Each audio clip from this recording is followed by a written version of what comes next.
Meus amigos, acaba de sair uma verdadeira bomba em Brasília. O Planalto passou por mentiroso, né? Também não podia ser diferente. Olha só quem é que voltou à cena do crime. Ops, né? Olha só quem é que tá no poder novamente. Então, lembra daquela história de que quando o presidente Bolsonaro saiu da presidência, vários itens ali do palácio, dentre eles móveis, peças decorativas, haviam sumido, né? Bolsonaro levou com ele. Aí, em seguida, eles emplacaram a narrativa das joias, dos presentes e tudo mais. Pois bem, eles disseram que 261 itens haviam sumido. E vejam só, misteriosamente o Planalto achou, misteriosamente, tava aqui atrás da cortina, achou os 261 itens que eles mesmos afirmaram que havia sumido.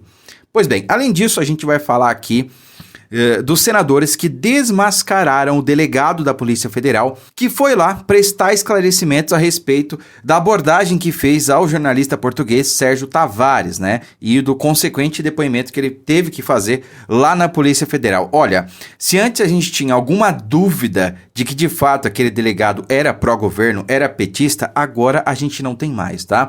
E fica aqui os meus parabéns para o senador Sérgio Moro, que realmente amassou o delegado, né? O cara é ex-juiz, né, meu? Então, digam o que for do Moro, eu continuo ratificando.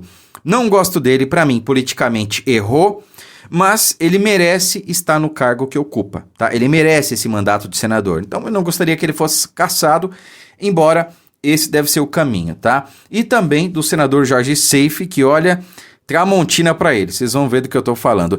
Antes, vamos só pincelar aqui a respeito da notícia do dia, digamos assim, que é justamente essa questão dos itens aí que foram misteriosamente encontrados. Desde já eu peço que você compartilhe esse vídeo, deixe o seu like aí embaixo, e se for novo por aqui, já inscreva-se aqui no canal. Se estiver vendo pelo Facebook, considere tornar-se membro aqui da nossa página e não esqueça, compartilhe sempre nos grupos que vocês participam, tá certo? Olha só. Bomba, Planalto acha todos os 261 bens que Lula acusou Bolsonaro de ter sumido. Né? Então, assim, mentir tá no DNA do PT. Tá no DNA do Lula. O Lula mente dia sim e outro também. Sabe, ele não perde a oportunidade de ficar calado, ele tem que falar alguma coisa, ele tem que atacar Bolsonaro, né? O cara que iria pacificar o país, né? O cara que representa o amor só destila ódio, só destila mentira, só engana a população. Mas como eu sempre digo, a verdade prevalece no final, sempre. E mais uma vez, prevaleceu. A presidência da República encontrou todos os 261 bens do patrimônio do Palácio da Alvorada que estavam desaparecidos e que foram motivo de troca de farpas entre os casais presidenciais, né, Lula da Silva e Bolsonaro. Né? Então, os itens estavam misteriosamente desaparecidos. Eu não vou ler a matéria toda, é bem extensa, mas resumindo para vocês, trata-se de um erro humano, pelo menos foi o que eu pude entender. Né? Havia uma contagem ali que foi feita no início de 2023, logo que o desgoverno Lula começou, e esse número de 261 já caiu para 83, né, se eu não me engano. Depois houve uma nova contagem, parece que essa já esse ano, e aí verificou-se que todos os itens estavam lá. Né? Então assim, eu não sei se essa mentira foi proposital, se isso foi mau caratismo, ou se foi incompetência mesmo, porque as duas coisas fazem parte do PT. Mau caratismo e incompetência, né? E daria para listar algumas outras também, como corrupção, né? E por aí vai, mas vamos nos limitar a isso por enquanto, né?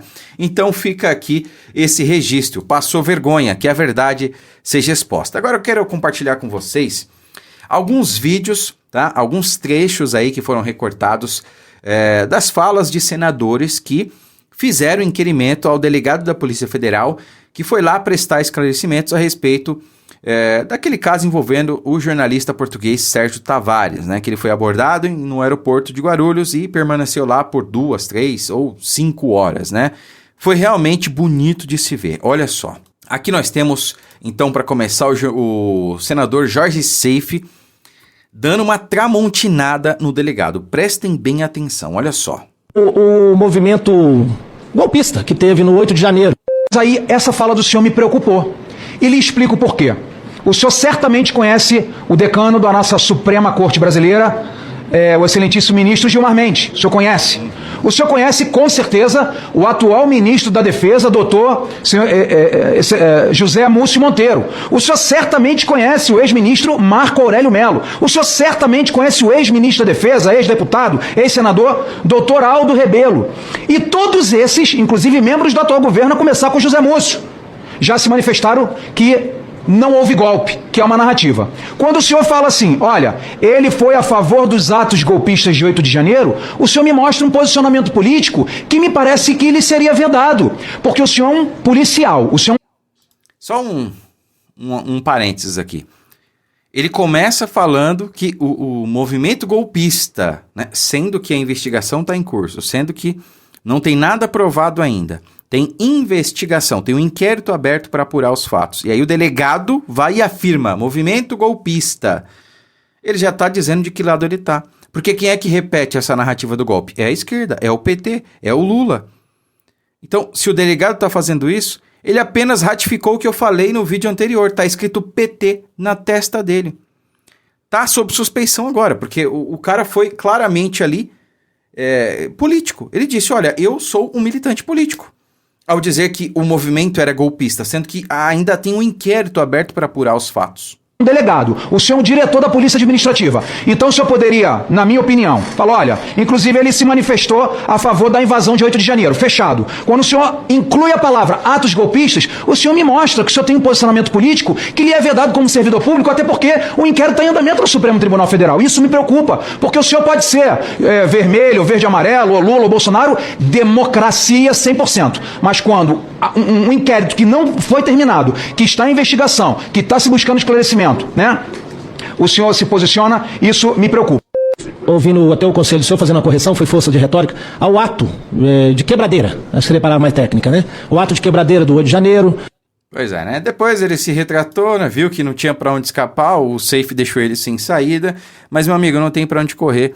Admitiu, mostrou realmente quem ele é, de que lado ele está, quem ele apoia. E que, portanto, qualquer inquérito, qualquer coisa que esteja na mão desse sujeito realmente não tem credibilidade nenhuma, né? No que diz respeito ali à isenção e tudo mais, né? O que é lamentável, tá? Então, parabéns ao senador Jorge Seife, é isso mesmo, falou tudo que eu gostaria de ter falado, representou muito bem os votos que ele teve, né? Eu tenho certeza disso. Agora eu peço que vocês assistam aqui o trecho onde o senador Sérgio Moro faz inquirimentos. Cara, realmente...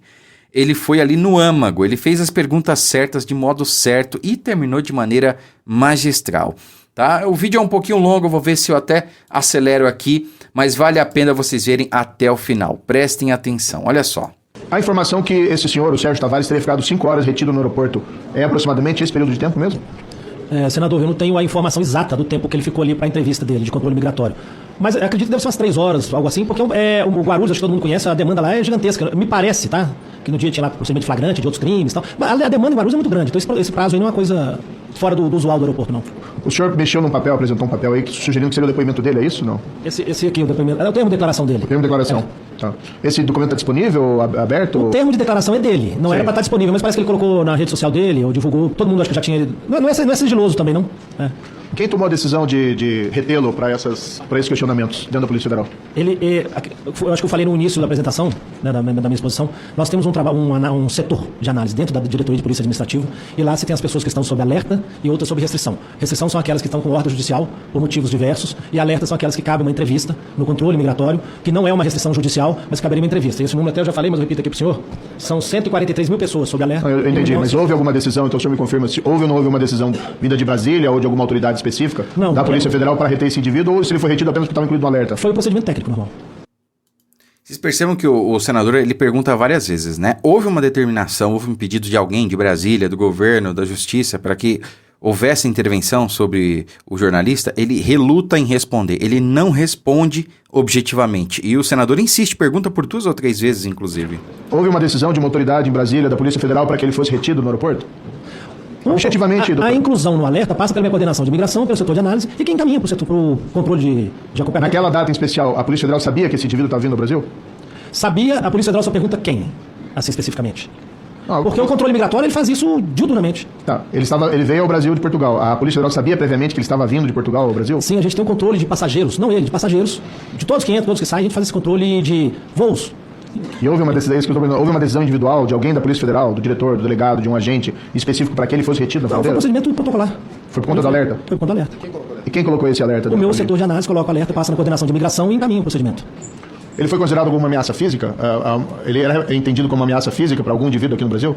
Ameaça física, isso quer dizer de alguma risco violência? Físico de violência? Ameaça física contra alguma pessoa específica, não. Como contra alguma pessoa específica, naquele momento, não. O senhor mencionou que ele foi retido porque ele tinha opiniões que flertavam com crimes contra a honra de autoridades brasileiras, é isso? Além disso, mas não é só isso. Ele tinha em rede social manifestação favorável ao movimento do Quebradeira do dia 8 de janeiro. Havia alguma representação de ministro do Supremo Tribunal Federal por crime contra a honra ou de qualquer outra autoridade? Não. O senhor sabe que esses crimes só se procedem mediante representação? O crime contra a honra, sim. O de acompanhar o alerta de alguém que apoiou a quebradeira, não. E não é a questão do alerta, senador, não é a ordem judicial. O alerta é um acompanhamento administrativo. Esse é a ordem judicial, sim. Mas foi o senhor que colocou como relevante o fato dele flertar com crime, obter opiniões que flertavam como crimes contra a honra. Sim, passou num setor de análise da O senhor entende que a Polícia Federal deve de ofício cuidar desse assunto? Não, eu não estou falando do crime contra a honra de ministro da Suprema Corte. O senhor que falou anteriormente. Não foi eu que coloquei palavras na sua boca. Se pegar o depoimento dele... Não, o senhor mencionou aqui opiniões, eu anotei. Ele tinha opiniões que flertavam com crimes contra a honra de ministro do Supremo Tribunal Federal. Sim. Além disto, ele tinha opinião e tem. Então, cara, ali ele pegou no pulo, né? O senador perguntou, alguém representou contra ele? Quer dizer, porque o crimes contra a honra, calúnia, injúria e difamação dependem de representação, né? Se alguém me ofender, não cabe ao Ministério Público, à polícia, tomar atitude, né, contra o ofensor, né? Cabe a mim ir lá e representar o sujeito. Olha, essa pessoa me ofendeu, me injuriou, me difamou, né? Então, é um crime condicionado à representação. E o senador colocou ele contra a parede. Alguém representou? Algum ministro representou? Porque ele afirmou anteriormente, até coloquei no vídeo anterior para vocês, que o Sérgio Tavares colocava comentários ali de cunho criminosos, né? Porque ele ofendia a honra de ministros do Supremo. Peraí, mas tudo bem, isso pode até ser crime, mas depende de representação. Eles representaram? Não. E aí? Você mudou a opinião de apoiar ao ato de quebradeira que teve no 8 de janeiro. Além disto, ele teve a opinião de criticar a urna eletrônica dizendo que é fraudada. Além disto, ele gravou um vídeo... Tá, novamente, eu pergunto, é crime criticar a urna eletrônica? Não está tipificado em nenhum lugar, então não é crime, né? Tem na rede social dele com uma pessoa que tem mandado de... Quem é essa pessoa? Se não me falha aqui, cidadão Alan dos Santos. Em Portugal? Não, parece que está em outro país, Estados Unidos, se não me engano. Então, assim, tem algumas informações... Ou depois, não sei. Mas antes tem essas manifestações. A Polícia Federal ela vai começar a reter as pessoas pelas opiniões delas, se forem contrárias ao governo brasileiro, se for uma opinião negativa? Os jornalistas estrangeiros, ou turistas estrangeiros, eles têm segurança para vir ao Brasil? Ou vão ser começados a parado para ser questionados, delegado? Não serão impedidos por opinião política nenhuma pessoa, até porque a Polícia Federal é um órgão de Estado, a Polícia de Estado. Agora, nós temos que separar uma coisa que é opinião política de algo que é uma opinião favorável a algo que é crime. Como, por exemplo, o ato de vandalismo do 8 de janeiro. Ninguém é favorável ao ato de vandalismo do Rio de Janeiro ou nenhum ataque pessoal contra ninguém. A grande questão é se as pessoas podem se parar, começar a ser questionadas, estrangeiros que virem para cá por conta dessas opiniões. O Economist fez uma reportagem recente, uma matéria criticando aqui o retrocesso no combate à corrupção no Brasil. Vários jornalistas, mas entre eles a senhora Ana Lanques. Ela pode vir ao Brasil ou ela vai ser retida pela Polícia Federal para ser questionada? Senador, eu não conheço essa senhora Ana Lanques e nem a opinião dela. Se a opinião dela é uma opinião técnica normal, não tem o menor problema. Agora, se a opinião dela é defender o ato de vandalismo, de quebradeira do 8 de janeiro, aí é uma situação que tem que ser acompanhada. O Infobae, que é um site espanhol dos mais lidos no país, fez também uma matéria sobre os retrocessos combate à corrupção no Brasil, Maria Zubelo, com críticas que talvez o senhor julgasse que flertassem com crimes contra a honra, contra autoridades brasileiras. Se essas pessoas virem ao Brasil, elas vão ser retidas também?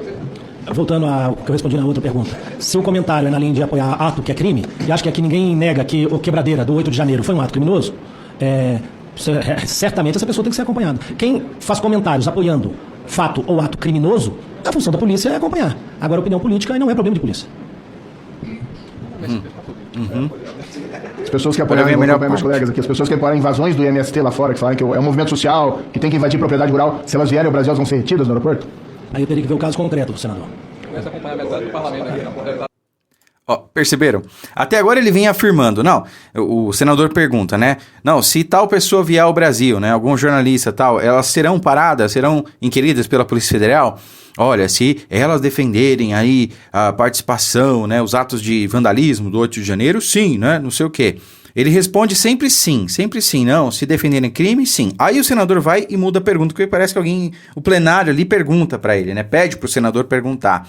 Tá, e se alguém lá fora defender as invasões do MST como causas sociais, que não sei o quê, porque invadir propriedade privada é crime no Brasil, pelo menos em teoria, ainda é, né? Ele vai e se esquiva, né? Fala, ah, não, aí tenho que ver o caso concreto. Cara... As pessoas que falarem lá fora que não houve corrupção no Brasil durante o governo do PT e que todo o dinheiro tem que ser devolvido para as empresas, se elas vierem para o Brasil, vão ser retidas pela Polícia Federal? Aí eu teria que ver também o caso concreto, senador. Eu acho que, delegado...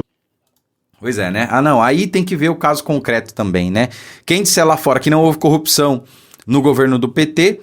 Aí ele responde, não, aí tem que ver o caso concreto, né? Quer dizer, aí não é crime, né? Claramente blindando o governo Lula, claramente se esquivando aí tudo o que compete ao governo Lula, né, cara? Realmente é inaceitável o posicionamento desse delegado. Eu vou encerrar o vídeo por aqui para não ficar muito longo, mas eu peço que vocês compartilhem ao máximo, as pessoas precisam ver o que está acontecendo, quem é esse sujeito, o que a Polícia Federal está fazendo hoje. É realmente lamentável o que estão fazendo. Curta, comente, compartilhe, fiquem com Deus e até a próxima.